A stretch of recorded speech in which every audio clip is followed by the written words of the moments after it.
Black dragons are objectively the most evil of the chromatic dragons. Between their hatred for all mortals and their cruel and otherwise heartless acts, these dragons are seriously not to be messed with. And although they are my personal favorites, I'll do my best to rank these guys with the same level of scrutiny as the others, as much as I don't want to. Black dragons have multiple offensive capabilities, and starting off with their Bite Claw Claw combo, the average for landing all three of these is getting you somewhere in the ballpark of 47 damage. Not super outlandish, but like its chromatic family, it does have a convenient tail attack with a 15-foot reach. Although it can't normally mix up this attack inside of its combo, you can rule it otherwise to give it like a bite tail attack or 2 claws in the tail attack.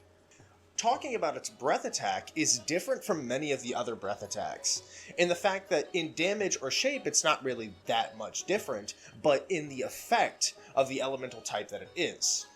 Unlike other elemental types, acid specifically can melt down just about anything, including magical gear if you feel petty enough.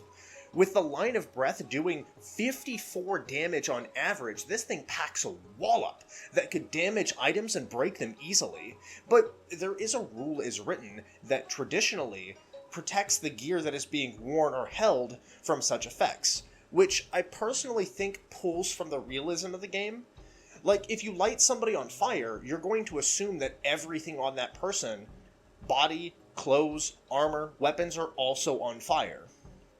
Look, the rule is there to keep the players from losing everything anytime they go out of the inn, but for the Black Dragon, I think you probably should make a small exception sometimes. These things live to destroy the icons of humanity, to watch the parts of civilization literally melt down before them and nest in the literal bones of the people and hoard its long-forgotten treasures. Now, by giving them the ability to break gear, you're actually going to improve their combat abilities significantly, but for the lore of the monster, it really fits. I would bump up the CR by 1 or 2 points if you're going to do this, but otherwise keep it the same. This is not going to affect the total rating for the offensive category. I just wanted to mention it because it is very important in terms of using this creature. Now, in terms of synergy between its legendary actions, its abilities, and its attacks, its Frightful Presence is pretty much the same between many of the other dragons. It's always a free action before it attacks, and it makes for a wonderful opener against any parties and NPCs alike. Between the rounds, it can spend 1 legendary action to do a perception check. And as bland as that sounds to a lot of new players and GMs, veteran players and GMs will actually know being able to find targets that are trying to hide and pull off crazy stunts is actually super important for the dragon to stay alive in the combat. For 2 actions, it can strike with its tail. I find this much better than attacking with its bite or claw. The extra reach allows it to stay airborne or otherwise out of reach of pesky melee units. Last, for 3 legendary actions, is the best dragon legendary action. Almost all other dragonkin have this, and it's the wing attack. It deals some good area of effect damage in a 10-foot circle, but knocking targets prone on failed saves and then immediately getting to fly half of your speed, between the 3 effects of damage, a prone condition affliction, and free movement, this ability is probably the most reliable, and again, it's held by most dragons, so it doesn't really get a big buff in the offensive score, but it is a good thing to note. Overall, when comparing the numbers of other dragons, you need to remember that this is a CR 14 dragon. It's the second lowest of the chromatic dragon brethren. So, just behind white, it's actually the second weakest of the dragons. So taking all that and every other factor of damage into consideration, I have to give the Black Dragon a 6.9 out of 10 for offense. I really wish I could rank this more, but looking at the numbers in comparison, and its breath attack really being its most powerful feature by far, its other damage is very, very average. Not to mention, the best setup it can actually do to somebody is using all 3 of its legendary actions, starting its turn, after you've knocked somebody prone, and then claw, claw, bite with all advantage. Without the ability to break important gear and hand it off without actually changing the rule, I really can't give this monster a better score. For skills, I think we need to talk about its layer a bit more, as it might give you a deeper insight to why this influences the score so much. Settling in dismal caves, grottos, and otherwise dank and pool-soaked bogs, This dragon loves being surrounded by reminders of death and ruin. Its layer actions revolve around crowd control effects, all of which heavily benefit the dragon for combat. The first of which pulls targets who fail the saving throw 20 feet into water underneath the waves and knocks them prone. This first one is just absolutely devastating for some parties. Being able to drag a spellcaster or two under the waves and knocking them prone afterwards, it makes this move so powerful as an opener. The second effect that it could use is a cloud of insects which attack the party, dealing some solid chip damage. It's nothing to note really outside of its ability to actually double up that damage if a creature ends their turn inside the cloud. Lastly is the ability to create magical darkness in a 15-foot sphere, which the dragon has blind sight anyways, so this only truly benefits the dragon to protect it from full frontal combat or to shield itself from sight-required spells. Although without a spell list, this does dock the dragon quite a few points, as its first ambush tactic and overall trickier abilities, if they fail to dissuade or outright kill its enemies, it really won't have any options left to rely on. Although one huge skill that should be mentioned is its 120 feet of dark vision. This is an enormous asset with its +7 stealth bonus already. It can easily slink into the shadows and ambush the party with its breath attack, follow that up with a water grab attack on initiative count 20, and it can suck spellcasters right underneath the waves. Its movement is just about average for other dragons. It gets an 80-foot fly speed and a 40-foot swim speed. I do always like alternate movement options, but breathing underwater also helps with it being able to stay submerged indefinitely, or straight up bringing the party under the water to do the fight. Its stats are very lackluster when compared to its kin, even putting the CR into account.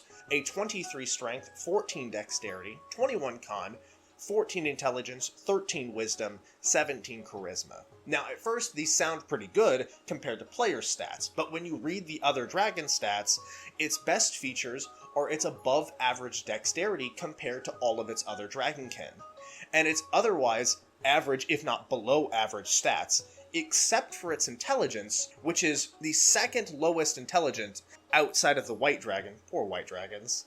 It's actually quite dumb in regards to other dragons. In fact, I think this is a bigger drawback than you're led to believe by looking at the stat sheet. It's not quite dumb enough to fall for easy tricks, but it's not great at forming plans either, and it's even worse at assessing power levels of parties and the long-term effects of its actions with its 13 wisdom. It makes this dragon relatively weak in my eyes. It's prideful and it's arrogant, and it's cruel and evil as they come. These dragons will probably almost always bite off far more than they can chew, and will far less often be able to weasel themselves out of a situation due to their nature. Although it does get some bonuses to core saving throws like its dexterity, constitution, wisdom, and charisma, I really don't believe this makes up for the issue of it having such a low intelligence and a wisdom at the same time. Its stats and any lack of magic really leave much to be desired, but those layer actions are really quite handy, and its other stealth skills are very good. I do have to say, as my favorite dragon, I can't believe I didn't see such an overbearing flaw before in its stats. It being able to use its lair far more than other dragons, like being able to hide and fight in the murky waters, or use the land against the party for miles on end, making water and food undrinkable and uneatable, is a fun notion. But I just don't see this happening for every fight that the dragon is in. In fact, it's just not really all that good overall. For skills, I'm going to have to give the Black Dragon an underwhelming score of 4.6 out of 10. And as much as I hate to admit it, the defense category is looking even worse. Its HP being the lowest of all other chromatic dragons at 195. Its AC is a flat 19, like the rest of its dragon brethren, except for white dragons, which again, poor white dragons. It makes it just squishier than the other dragons, in fact with a lack of evasion overall, and no magical abilities to prevent or reduce damage, and with its lower HP pool and its only immunity being acid, it's going to be face tanking much of the damage that somebody is throwing at it all the time it's in combat, which from even a neutral perspective, I can say it's not something it's going to be doing well, nor will it want to do at all. With its lower wisdom, it's going to end up picking fights and antagonizing parties that are just far outside of its weight class. It's going to find itself in mortal peril very, very quickly in combat if said group has burst damage. Its saving throw bonuses for being a dragon are good. They are literally the only thing it has going for it, able to resist just about any constitution saving throw, and able to reliably dodge or dispel many magical effects with its +8 charisma and +7 dexterity. But outside of that, there isn't much more to say on the matter. In fact, the Black Dragon is just softer and squishier than its other kin. With a defensive score of 3.9 out of 10, I really can't see this thing being in combat for more than 1 or 2 rounds, if it even stays after round 1. Last up is the flavor of this monster, which hopefully can pull the weight for those lackluster ratings before it. First of all, these dragons are by far the most evil of the other dragons, taking great pleasure in the pain they inflict on others, and listening to their meals beg for mercy before eating them alive. Their acid breath really helps drive this home, as dying by flesh-melting acid is one of the worst ways to go in my opinion. Between a natural affinity for stealth and death, these dragons take great care and satisfaction in an ambush to line up the first devastating attack on whatever prey they choose, to cripple it before it has a real chance to fight back.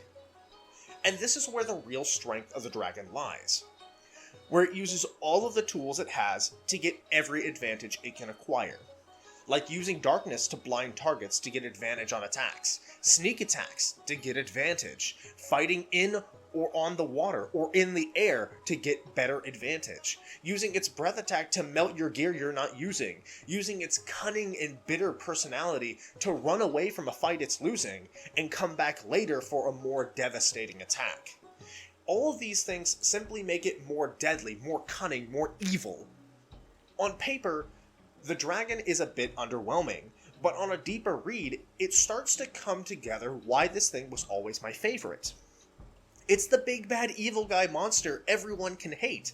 It's unanimously evil and cruel. It's a force of nature. It's vain. It's arrogant in its heritage. It's a wonderful tie-in to any game to unite forces against clear evil, and to showcase the dangers of the realm, not just of itself, but of the area it lives in and provides for. The waters filled with monster, the land sickly and working against those who travel in it. Everything about this dragon reeks with vile evil, and I love it! But, to be neutral, its tactics are a bit shallow, and its greed can get the better of it. It's prone to liking gold coins, and may even find itself caught off guard with false pretenses of subservience or otherwise clever deceit. With a low wisdom score, overall, a highly charismatic character can easily dissuade or redirect its evil to somewhere or someone else entirely. Its lair and preferred terrain of murky swamps or the ruins of a mighty civilization makes it so flavorful and filled with lore, I can't really help but get excited. For flavor, it's an 8.6 out of 10. I want so badly to rate this higher, but when I really think about it, 8.6 feels just right. Any higher would be playing favorites.